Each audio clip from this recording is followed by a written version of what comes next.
এর আগে আমার বাড়িতেও সিবিআই রেড হয়েছে, সারাদিন নেট ফল ছিল। আজকে অতীনের বাড়িতেও আমরা উপরে অত্যাচার, আমরা হলাম ভারতীয়, আমাদের নিজেরা ভারতীয়, আমাদের ওপর যত অত্যাচার হচ্ছে এটা অগণতন্ত্রের আনকনস্টিটিউশন। দিল্লি থেকে ফোন আছে, আমাদের যদি করার থাকেন আমরা আছি, আমরা জানি কিছু পাবো। ভয় ভাবে মমিত শাহ নিজে ৭২ দিন জেলে ছিল এবং ভয় পেয়ে গেছিল। ওরা ভাবে যে আমরা ওরকম ভয় পেয়ে বাহানা ভয় দেখাবো। দিল্লির থেকে ওদের আমি নিজে সিভিল অফিসাররা যখন এনসিবির রিপোর্ট বেরিয়েছিল তখন ফার্স্ট ছিল নারী নিরাপত্তায় সেটা বলেছে।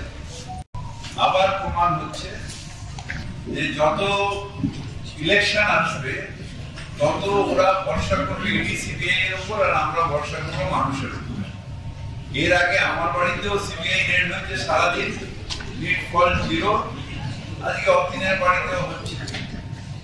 এবার ব্যাপার হচ্ছে যেরকম হয় না, পিনে পিনে কা বাহানা চাইয়ে, অতীনের বাড়িতে বলছি যে সিবিআই কো রেড করনে কা বাহানা চাইয়ে, ভয় দেখাবো।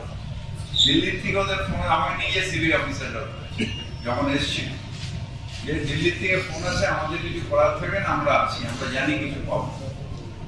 এটা করছে করতে দিন, করবে, চলে যাবে, কিছুই হবে না।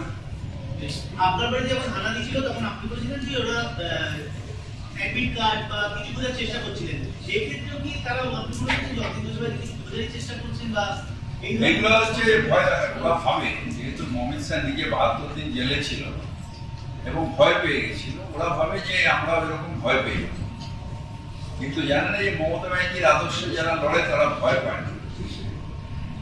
এখন আমাদের এত বেশি মিসইউজ অফ সেন্ট্রাল এজেন্সি করেছে, এখন হয়ে গেছে যে ডর সে ডর নেই লাগা, ভয়কে আর ভয় পাই না। তাই আমরা লড়াই করব, এগিয়ে যাব, আর চতুর্থবারের জন্য মুখ্যমন্ত্রী হবেন মমতা ব্যানার্জি।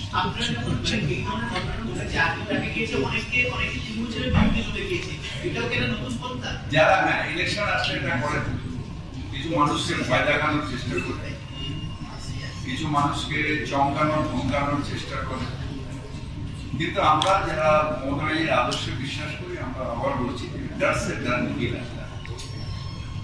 প্রদেশ কংগ্রেসের রক্তের নজিরবিহীন ঘটনা, বিজেপি রাকেশ সিং লোকজন নিয়ে গিয়ে সেখানে কার্যত হামলার মতো সমস্ত নেতাদের যারা প্রদেশের নেতৃত্ব বলছেন, তিনি নিজেই তো কংগ্রেস ক্যান্ডিডেট ছিলেন ১৬ সালে, তিনি নিজেই কংগ্রেস ক্যান্ডিডেট ছিলেন ১৬ সালে। সুতরাং অ্যান্টি সোশ্যাল নিয়ে খেলা করা, অ্যান্টি সোশ্যালকে দলে রাখা, আর riding on the tiger's back, এটা খুব ডেঞ্জারাস ট্রেন্ড। রাজনৈতিক সৌজন্য বলে একটা জিনিস থাকে, মানে সৌজন্য অ্যান্টি সোশ্যালকে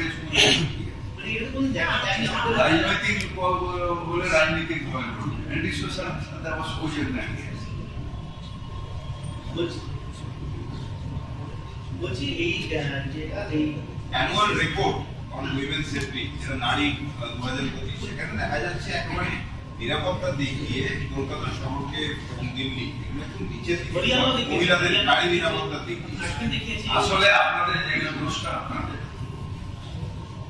যখন এনসিবির রিপোর্ট বেরিয়েছে তখন ফার্স্ট ছিল নারী নিরাপত্তায় কলকাতা। যেই দেখলো যে এনসিবি রিপোর্টে এদের ছোচা মুখ বোতা হয়ে যাচ্ছে, তখন সাথে বললো ক্যা দিয়া ইউ এনসিবি রিপোর্ট, এখন এনসিবি রিপোর্ট পাল্টে দিয়ে এখন বলছে না ঠিক আছে। সবটাই তো হচ্ছে ওই যে যাদের বললাম ওই যে মোটা ভাই, তার সমকে পুরো দিল্লি দেখা যাচ্ছে যে কলকাতার পুরনো যে মেট্রো লাইন যেটা করা হয়, ভয়ঙ্কর অবস্থা, কোথাও মেট্রো রেল কাজ করছে না, কোথাও শুধু মেট্রো নয়, সেফটির উপরে মমতা ব্যানার্জি যে ইনস্ট্রাকশন গুলো দিয়েছিল, যে কাজগুলো করেছিল, সেগুলো নতুন যারা বিজেপি আসার পরে বিশেষ করে রেল মন্ত্রকই প্রায় অকেজো হয়ে গেছে।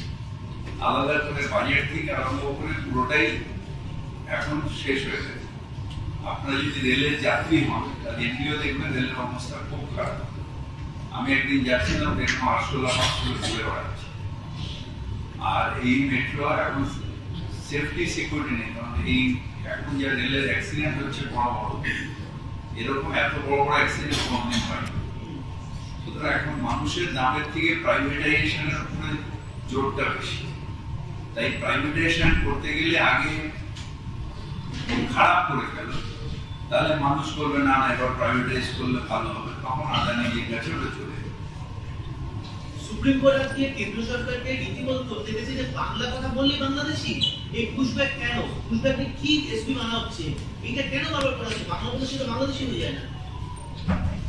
বাঙালির উপরে অত্যাচার, আমরা হলাম ভারতীয় বাঙালি, আমাদের নিজেরা ভারতীয়, আমাদের উপরে যত অত্যাচার হচ্ছে এটা অগণতন্ত্র কনস্টিটিউশন, সেটাই সুপ্রিম কোর্ট বলেছে। কিন্তু এরা কনস্টিটিউশনটাকেই তো মানতে চায়, এরা তো কনস্টিটিউশনটাকেই মানতে চায়, এরা তো চায় যে এই কনস্টিটিউশনের কোনো অস্তিত্ব রাখতে চায়। সুতরাং এদের কাছে এরা যত তাড়াতাড়ি চলে যায় তত ভারতবর্ষের জন্য ভালো, তত গণতন্ত্রের জন্য ভালো, তত প্রজাতন্ত্রের জন্য ভালো, তত ধর্মনিরপেক্ষতার জন্য। আরো ভালো ভালো খবর দেখতে সাবস্ক্রাইব করুন বাংলা হান্টের ইউটিউব চ্যানেল। বাংলা হান্টের আরো খবর দেখতে নজর রাখুন। বাংলা খবর মানেই বাংলা হান্ট।